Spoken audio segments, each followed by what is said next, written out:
So Bartimaeus, sitting by the roadside begging, when he heard that it was Jesus of Nazareth, he began to shout, "Jesus, Son of David, have mercy on me."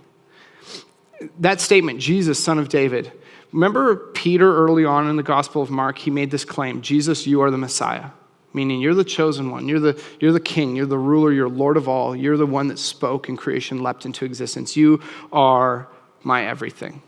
You're ruler and I am subject to you. This is the same claim by blind Bartimaeus here. He calls out Son of David. He's saying the one that was prophesied of in the Old Testament, the one who would come as a descendant of David and liberate all of humankind, Son of David, that's you. And then he says, "Have mercy on me."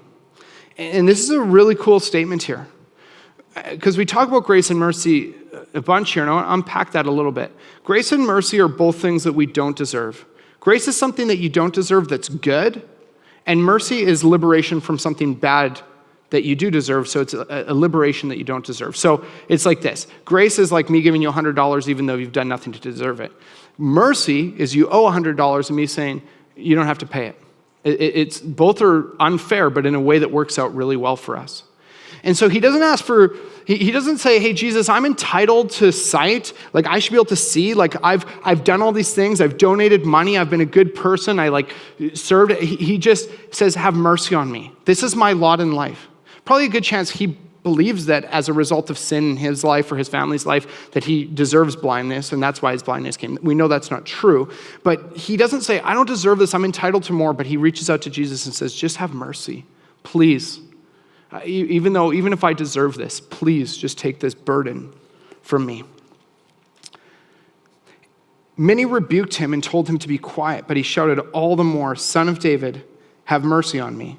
So the crowd starts rebuking him. They're saying, like, "Bro, like, you're embarrassing yourself. Like, you look ridiculous. You're just this blind beggar who's like, who's probably a fox, but, yelling out and like making a nuisance." And these probably well-to-do people who are in this crowd listening to Jesus, they're just like, "Man, like, you're kind of wrecking the vibe, man. Like, could you just do your thing over there? You just go, like, here's a couple coins, just, They rebuke him, but he's shouting out all the more, "Have mercy on me." Jesus stopped and said, "Call him." So they called to the blind man, "Cheer up, on your feet. He's calling you." Throwing his cloak aside, he jumped to his feet and came to Jesus. "What do you want me to do for you?" Jesus asked him.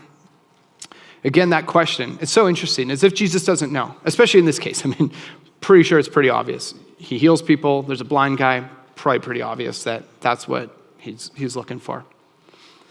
And he asked James and John, "What are you looking for?"